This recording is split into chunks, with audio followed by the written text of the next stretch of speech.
The night the battleship split open, the harbour flared like a second sun. One moment Havana lay under a velvet calm. The next, a shock wave rolled across the water, hurling sailors from hammocks and turning steel into shrapnel. People ran to the seawall and saw fire dancing on black waves, a great ship sagging into itself like a dying animal. The papers would find a simple story and carve it into a slogan. Remember the Maine. But the truth was already complicated. Beneath the smoke were questions about power, principle, and what a republic becomes when it looks across an ocean and sees an empire-sized opportunity. Before the blast, Cuba had been simmering for years. Spain's last great Caribbean colony was a sugar furnace tended by soldiers, a place where rebellion grew like cane. Insurgents torched plantations to starve the empire's coffers. Spain answered with barbed wire and reconcentration camps where disease marched faster than any army. Photographs of hollow-eyed civilians crossed the sea. American investors counted losses and lobbied for order. American churches gathered relief. American newspapers discovered a profitable alchemy: grief, outrage, and Inca. By the time the Maine steamed into Havana as a gesture of concern, the air was so dry a single spark could find it. When the spark came, it leapt from the water to the front page, 260 dead. Twisted plates suggested an outward bend. Other experts argued a coal bunker fire. The president asked for patience. The public asked for payback.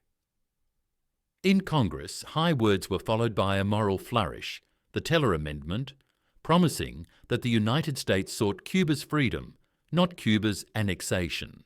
It was a vow said clearly enough to quiet a skeptic and softly enough to be bent later when the map grew tempting. Powder was loaded, anchors were lifted. The United States, a continental power with a memory of rebellion, set its course beyond the horizon. It fired first not in Cuba, but in the Philippines. Dawn drifted over Manila Bay as dark hulls glided past old stone forts. American guns spoke, and within hours the Spanish squadron burned to the waterline, masts sagging, decks smouldering, an empire's old navy gone in one morning. Filipinos had been fighting for their own independence under Emilio Aguinaldo. The sound of American victory seemed like a door thrown open. On shore, men who had survived years in the hills whispered that liberation had finally arrived wearing a different uniform. Back in the Caribbean, the war moved as if choreographed for a nation hungry for stories. American forces landed in Cuba and sweated through yellow-white heat toward the ridges above Santiago. Arrogant myths would later distill the charge into a single image of cowboy hats and bravado. But reality was a mixed line. Regular infantrymen, volunteer regiments, and the Buffalo Soldiers. Black troops who had fought on the Great Plains and in forgotten postings ground their way uphill through thorn and fire. Gatling guns rattled, Spanish defences broke. In the harbour below, Spain's ships tried to flee and were run down in hours, smoke stacking toward the sky like funeral columns. That quick collapse told the world a long story had ended. The empire that came with Columbus was exhausted. Victory offers choices dressed as obligations. In rooms scented with varnish and cigar smoke, men began to speak of ports and coaling stations and markets across the Pacific. A treaty in Paris would put signatures on what the guns had already announced. Cuba would be free, but limited by clauses written in Washington. Puerto Rico and Guam would change flags. The Philippines, a far-off archipelago whose maps were fuzzy to most Americans, would be transferred like a ledger item. The United States, which had defined itself by breaking with empire, awoke to find islands in its pocket and the habits of empire. Bases, charters, protectorates, within reach. Cuba tested the promise. Independence came with a leash called the Platt Amendment, a requirement to clear treaties and finances with a northern guardian, and a bay lease to that guardian's navy. Flags changed, but sugar still flowed out and capital flowed in. Puerto Rico found itself stitched into American law like a territory without a clear path to statehood, a grey zone whose people would learn to call themselves citizens without representation. These were compromises wrapped in principle, self-government in a circle drawn by another hand. In the Philippines, compromise cracked. Aguinaldo's armies had fought Spain. His leaders drafted a constitution and raised a flag, confident the Americans would recognize a fellow republic. But commanders coming ashore in Manila ran cables back to Washington that used different nouns: occupation, pacification, annexation. Assurances blurred in translation. Checkpoints multiplied. One night a shot snapped across a road. Accounts differ on who fired. And the echo rolled into a war most Americans did not expect, and many would not understand. This was not a war of navies. It was a war of nerves and rain. Columns in blue wool trudged along rice paddies, boots sucking at earth. Jungle closed around patrols like a fist. Fever crept in, making hands shake on the trigger. The enemy did not line up to be counted. He split into 1,000 knives, guides by day, ghosts by night. Telegraph lines fell, bridges bloomed fire. A platoon grabbed shade outside a bamboo church and never saw the first volley. A soldier wrote home that he had come to free a people and found that every hut hid a stare he could not read. Doctrine adjusted with a shudder. Officers learned Tagalog phrases, recruited scouts, sketched maps where the road was a rumour. They also imported an uglier education, the so-called water cure, a method cleaned by euphemism and filth by practice, showed up in testimony and letters. Villages suspected of sheltering fighters were ringed and emptied. Fields were burned to starve guerrillas, whose granaries were their neighbours' homes. The lexicon of empire did what it always does: bleached violence into order, pacification, zones, reconcentration. It sounded like a plan. It felt like a knock at midnight. News travelled home in uneven waves. A photograph of an American grave draped with a flag, a crossing out in a letter where a son had written too directly about what his captain ordered, a Boston lecture where an aging humorist rolled words like stones. Mark Twain, who had joked the nation into tears before, told audiences the punchline had died in a ditch somewhere between two palm trees. He and others formed the Anti-Imperialist League, asking a question that scraped at the varnish of the American story. Can a republic hold other peoples by force and still recognize itself in the mirror? Debate pushed against the tide of the age. Supporters spoke of destiny, the white man's burden, the need to anchor trade routes, and the duty to uplift those declared not yet prepared for self-rule. Against them stood abolitionist ghosts and small-town reservists who had seen what uplift did to a family's one goat. The Senate ratified the treaty anyway. Elections rewarded expansion. An oceanic common sense settled in. Of course, a modern nation needs bases. Of course, markets demand a navy. Of course, we must stay until it is safe to go. Meanwhile, the war, declared won more than once, changed masks and kept walking.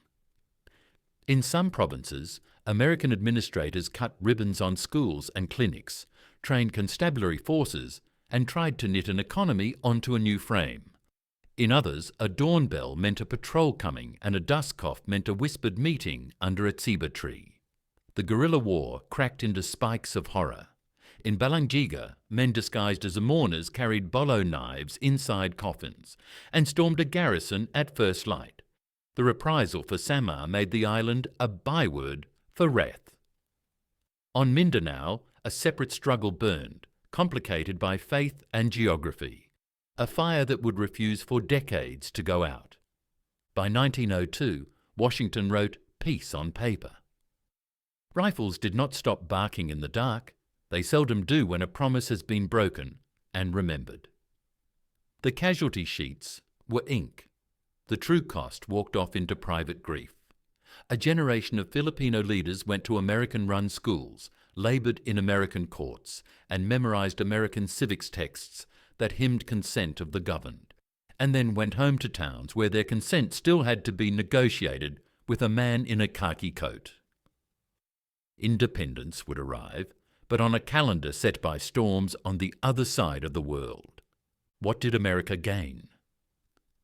New lines on maps, new harbours at the end of long blue roads, a place at the table where empires drank black coffee and talked about islands as if they were pieces on a board, an industrial navy, a set of doctrines, a taste for police actions, whose logic would be familiar later in other jungles and deserts. What did it lose? The power to claim innocence without being laughed at in a Manila bar. The fable that virtue rides with the flag by default. A little sleep, perhaps, if you listened too closely to the letters returning from boys who had seen a village burn and wondered what, exactly, they had defended. And Cuba? It had a constitution with a foreign signature in the margins, a lease carved out of pride at a bay's edge, and an economy that rose and fell with sugar prices tallied in northern exchanges. The rhetoric of liberation did not vanish. It learned to live with exceptions, to endure the heavy hand of advice, to discover that a word like sovereignty can be spelled and still be limited. Puerto Rico learned a different grammar, one of belonging without the full bundle of power, a status that would puzzle schoolchildren for generations. History will sometimes hand you a postcard and a sermon. A postcard of uniformed men wading ashore, while palm trees lean like punctuation marks of destiny. A sermon reminding you that a glorious beginning is easy to remember, and a murky afterward is easy to forget. The Spanish-American War was a postcard. The Philippine-American War was the sermon, delivered in monsoon season, to a nation that did not like to be told it had contradicting desires. There is in the middle of all this a smaller, stubborn truth that no flag erases. People went on making a life. In a schoolhouse with Capiz shell windows, children traced letters on slate, while a breeze stirred the chalk dust. In a barrier where fields had been fired, a grandmother replanted sweet potato vines cut to the nub and whispered that roots are not so easily killed. An American doctor carried vaccines to a village he had once raided. A Filipino clerk kept two ledgers, one for the government and one in his head for the ancient obligations of his clan. Empire is a vast design. Daily life is a counterweight that refuses to lift. The war's veterans returned to the United States and stepped into a new century. Some wore medals and paraded under bunting. Some put their uniforms away in trunks and talked about weather instead of memory. Among them were officers whose names would later define a Civil War's mechanized nightmare on their own soil. They had learned terrain and logistics under a tropical sun. They would relearn both across fields that belonged entirely to them. The lesson followed. Once you begin a story about destiny, it may come back to test your own house. Look long enough and you see the pattern that has tripped empires since Rome, engraved roads into distant hills. The ease of the first victory, the slowness of the second. The way moral arithmetic complicates when those you claim to help have learned to read your intentions in your actions, not your declarations. A government can summon ships in weeks. It cannot build trust in one campaign season. Military glory ages like milk. Resentment ages like wood. The harbour in Havana is quiet now, the surface betraying nothing of the scrap below. The sun still burns the grass on the ridges above Santiago, where men once fell forward into history and vanished into soil. In Manila, the old walls of Intramuros cast their neat square shadow, rebuilt after another war that would again pull Americans to these islands, this time against a different empire dreaming of a greater East Asia. The past stacks layers like stone. You can run your hand down a wall and feel where one century gave way to the next. The mortar, coarser here, the brick finer there. What remains after the marches and the proclamations is a question that refuses to retire. What does power do to principle? If you say you are a people who believe in consent, what do you become when you govern without it? If you say you prefer peace but court provocation for a casus belli, what name does that deserve in the quiet ledger of conscience? You can answer with strategy. Coaling stations, trade balances, rival empires. Or you can step outside one evening, stare west until the sky goes black, and ask whether the flag on your porch has become a mirror you cannot entirely bear to look into. No nation is a single story. The United States took a step onto the world stage and grew into a shape that would later block tyrannies and, at times, become overconfident in its own reflection. The Philippines took a blow that fashioned something enduring, a national identity seasoned by disappointment and fortified by persistence. Cuba discovered that independence, when mixed with geography and money, is a negotiation that can span generations. Puerto Rico learned ambiguity. Each learned to live under a weather system larger than itself, and to make room for pride even when policy crowded the table. If you walk a certain road outside a Philippine town at dusk, you might pass a stand of bamboo that whispers in any wind. The story you have heard lives there, not as a ghost, but as a low, steady sound. Men's voices, women's work, the discipline of a people who did not vanish when a treaty said they should accept a signature as fate. The United States did not become Spain. It did not abolish the ideals it had carried from its own revolution, but it did set those ideals down on a table in Paris next to a fountain pen and discover that ink can be heavier than gunpowder. Remember the Maine, the posters said. Perhaps remember the timeline that followed. A charge under a white sun, a fleet in flames, a handshake over paper, and then a smaller, darker room, where a man faced a bucket and a dipper and wondered how a republic defines necessity.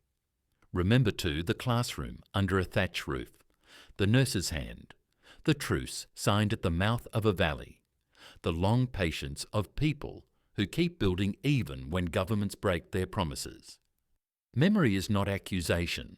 It is a kind of fidelity to the lives absorbed by grand plans. What the year 1898 proved was that the United States could reach. What 1899 and the years after demanded was an answer about how far it should. That question never left.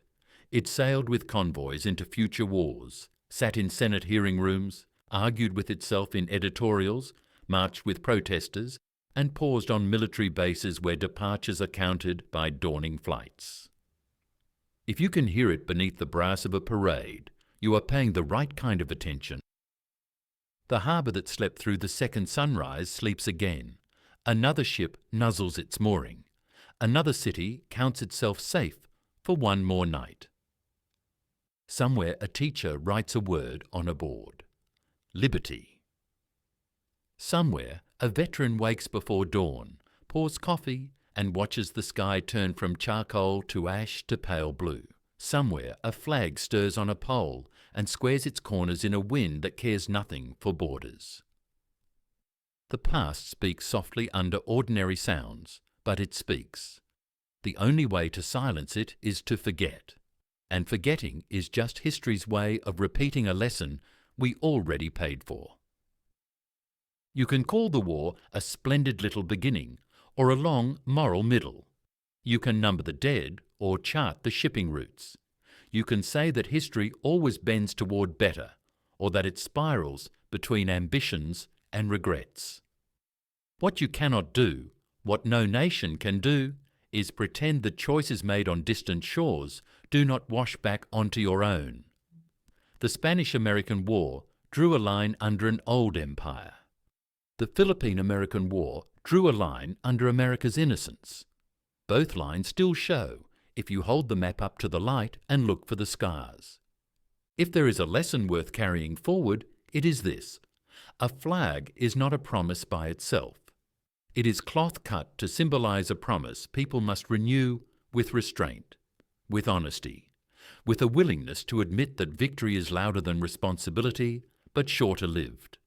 The measure of a republic is not only the battles it wins abroad, but the way it treats the people in whose name it fights, and the people over whom it claims to rule, while promising one day to stop. That measure is taken quietly, long after the last headline fades, by those who live under the outcomes. So remember the explosion that shook a harbour, remember the charge that took a hill, remember the treaty and the darker acts done to keep it in place. Remember the children who learned new alphabets, and the graves whose markers lost their names under lichen. Remember until remembering changes how we tell the next story, and the next choice bends a degree closer to the ideals printed on paper and sworn on by mouths that must answer to their own echoes. Remember, because the sea still lies still at night, and maps still tempt men to redraw them, and there will always be a time when principle and opportunity show up at the same door. What a nation does then is what it truly is. Like, subscribe to the War Dossier and comment "Remember" if you want more deep dive war dossiers.